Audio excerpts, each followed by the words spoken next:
La Clé du Monde numérique vous donne des formations formidables en Wolof pour augmenter vos connaissances. N'oubliez pas d'abonner. Les formations avec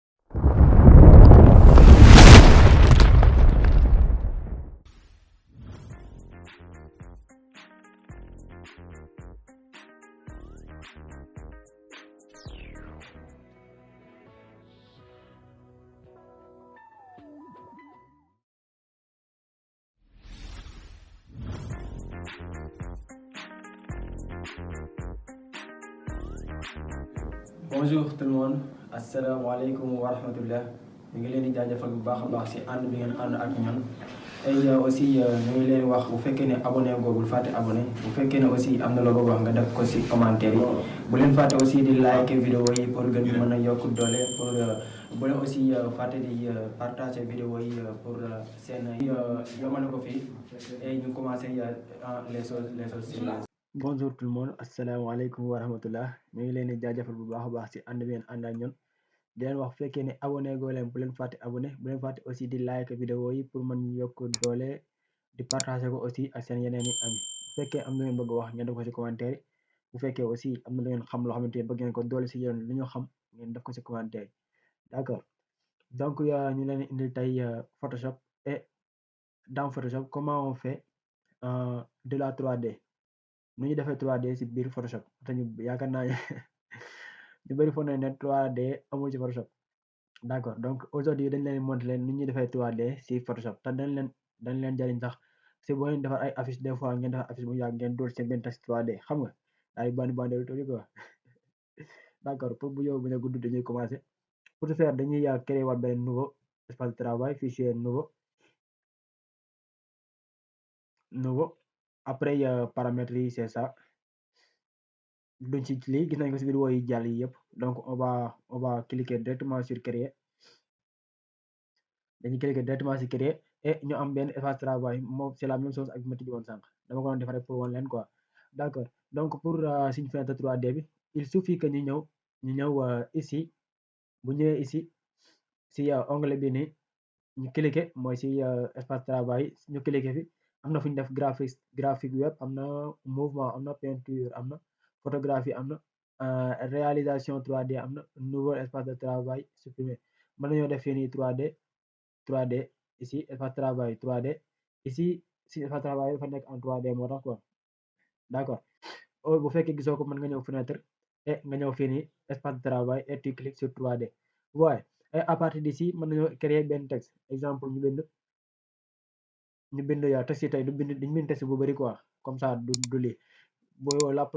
dernière fois texte bi daa xaw na gudd moo tax muy xaw a yéex pour mu bañ a yéex ngeen comprendre nice dañuy bind benn texte rek benn lettre wala deux donc on va écrire 3D exemple comme ça on va changer sa couleur paramètres yi c'est la même chose ak paramètres yooyu noonu waaye on va changer sa couleur bleu exemple comme ça et ñu daal di valider mën nga changer aussi police bi bu la neexee mën nañ ko bàyyi nii aussi waaye et on va transformer ce texte en 3D comment faire donc c'est simple da ngay ñëw fii si 3D bi créé woon nañ benn kii par 3D donc mën na ñëw fii si calque yi war na am 3D si calque yi waaye day am 3D et normalement aussi fii war na ko am yaa ngi gis si calque yi aussi war na ma am 3D bu fekkee icône bi nekku fi mën nga ko lii des fois mu détaché wu comme nii mu détaché wu comme nii mu détaché wu mën nga ko épingler waat fii comme ça mu gën laa kii quoi mu gën a yomb d'accord on va cliquer sur 3D et ici da ngay ñëw fii am na fu ñu def carte postale boo defee carte postale da ngay def comme genre carte lay nekk quoi comme genre texte lay nekk mais texte bi on va essayer et on va faire créer exemple ouais on va faire créer pour voir on va attendre d'accord ouais vous voyez comme genre bu ko def ok et ça c'est les outils vous voyez comme genre bu ko def affaire yi daa xaw a lii waaye comme genre carte postale waaye les outils déplacement sont là caméra moo nekk nii outil déplacement yi yëpp ay déplacement rotation et outil bi lii woon sànq rotation et mise en échelle affaire yooyu noonu comme ñu nekkoon si Cinema 4D wala yeneen logiciel yi on va faire CTRL Z pour voir pour retourner en arrière On va faire encore CTRL Z. D'accord. On va encore faire CTRL Z. C'est bon comme ça.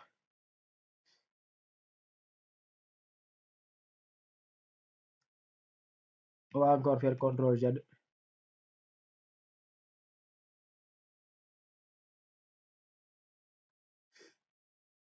D'accord. Ba mu ñëwaat en arrière. Et ici vous am nga si paramètres yëpp mi ngi fi sa paramètres yëpp mi ngi fi mën ko def lu la neex. Et ici au lieu que ñuy def bi léegi dañuy def extrusion. Et aussi y a extrusion bi dañ koy mujjee am na aussi fu ñu def filet à partir des paramètres prédéfinis soo ko cliquer et fii mën ko def si ay forme quoi cône cylindre cube chapeau soda boulot. On va prendre cube pour voir. Non, on va prendre quoi? On va prendre sphère pour voir comme sphère yi nekk Cinema 4D quoi. On va prendre day jël texte bi da ngay bind biir sphère bi quoi da ngay bind ci kaw sphère bi. On va faire créer pour voir. Day gis ne texte bi da koy bind ci kaw kii ñeen wax fekkee abonné boobu bu leen fàtte abonné bu leen fàtte aussi di like vidéo yi pour gën ñu yokk doole. Et bu fekkee am ngeen ba nga def ko commentaire vous voyez comme genre bi nii lay def. Et les paramètres aussi sont possibles mën nga def réglage yu la neex. On va faire demi-tour. On va faire un pas en arrière. Et au lieu que ñu def sphère maintenant on va faire extrusion comme 3D et on va faire et ñu daal xool les choses les plus avancées un peu si extrusion. Et yéen ngeen sopp ngeen xool yeneen yi ak si paramètres yi ñuy def nii. Donc am na volume aussi am na lépp donc on va faire créer. Mais pour vidéo bañ a gudd quoi on va faire l'essentiel yéenay xool ngeen bu mën a kiiyee quoi. D'accord. Extrusion. On a l'extrusion ici.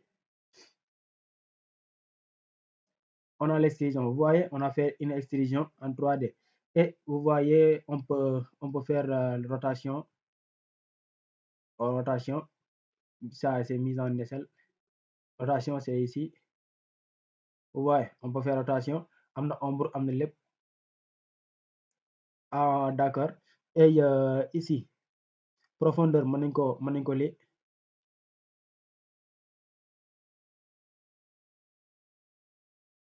C'est ici. D'accord. D'accord. On va la laisser comme ça pour voir. Profondeur. Man nga yok profondeur bi comme si ko man ko wàññi. Vous voyez, profondeur man ko yok man ko wàññi. Et ici, modèle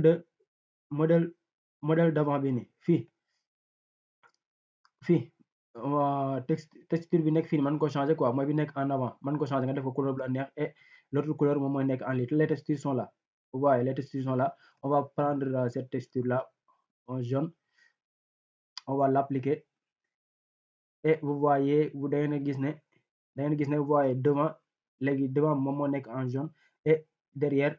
en bleu. Et vous pouvez aussi changer les texture bi nga xamante ni moom moo nekk en bleu moo texture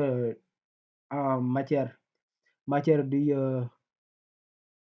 texture arrière bi moo nekk arrière moom moo nekk ni en bleu mën ko changer aussi nga def ko couleur bu la neex mais ñoom bëgguma ko changer. Et brillance aussi mën nga def ay réglages brillance comme mu briller quoi. Vous voyez, briller tuuti. On va cliquer sur devant. On va faire des modifications ici. Brillance, on va voir. Vous voyez, brillance. Et il y a aussi métallique. Vous pouvez faire des modifications sur tous ces choses-là. Paramètres yëpp ma ngeen ko laal métallique et comme yeneen paramètres yi ma ngeen xool yi leen neex ngeen lii ko densité et tout ma ngeen ko def opacité réfraction lépp mën ngeen ko changer. On va et mën ngeen laal yëpp aussi ngeen xool. Éclairage aussi c'est ça. L'éclairage mooy lumière bi quoi wàllu lumière bi mën nga yokk sa lumière comme si ko mën nga ko wàññi. Vous voyez, opacité intensité lumière mën nga ko yokk type bi mën nga ko changer. Mën nga ko changer infini mën nga ko changer nga def ko leneen. Ombre bi aussi l'ombre mën nga décocher ko pour mu bañ a am ombre mën nga ko aussi cocher ko pour mu am ombre quoi damaa gën a gaaw machine affaire yi dafa diis 3D si logiciel yi dañoo diis yaa ngi gis ombre bi da ko xool na sànq après ko si waat naa ko man maa ko def noonu d'accord opacité ombre bi kii bi mën nga ko changer mën nga ko yokk ombre bi aussi mën nga changer mën nga yokk taille bi aussi mën nga ko comme si que mën nga ko yokk lépp lu la neex en fait mën nga def modification yu la neex d'accord on va continuer pour essayer de montrer l'essentiel après yéen ngeen xool les choses les plus profondes d'accord après filtre fii mën nañu ñëw si filtre aussi vous voyez am na ay filtre yu fi nekk mise en échelle place de texture mise en échelle mosaïque on va voir mosaïque et ici mën ngeen xool ay extrusion yu cool yu fi nekk ay genre comme genre modèle bi ngeen bëgg exemple là si on prend cet exemple là pour voir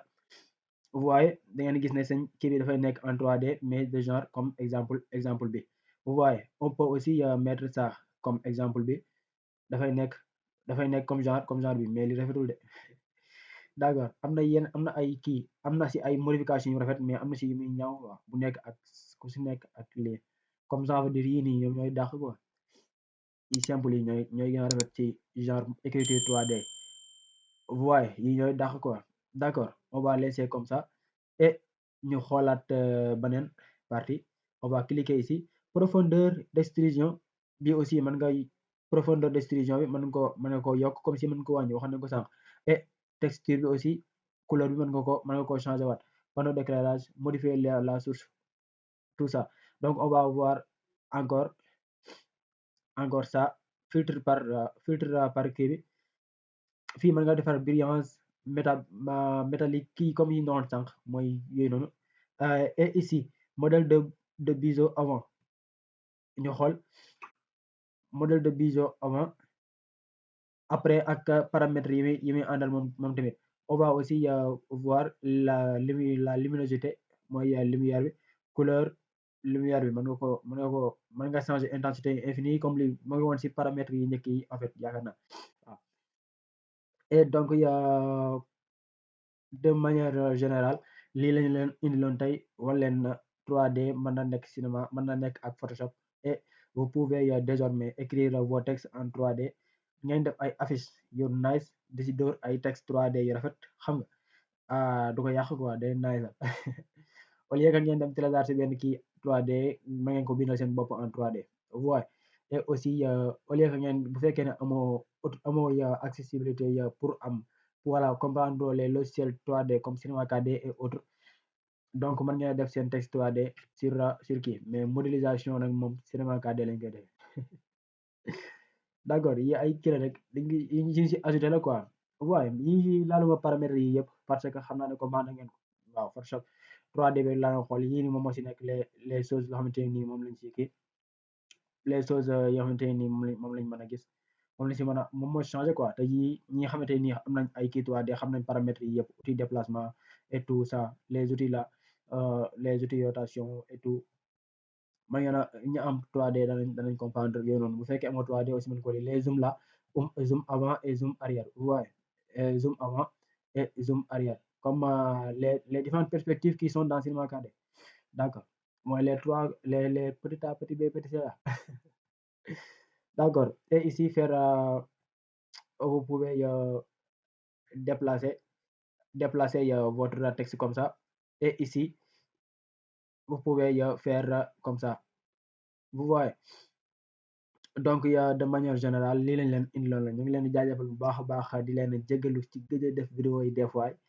mais à chaque fois dañ leen indil lu bees incha allah la promesse est une dena permettre naa leen ko incha allah donc ba beneen yoon bu lay wax bu fekkee abonné go bul fàtte abonné encore une fois et bul fàtte aussi di like vidéo yi pour gën ñu yokk doole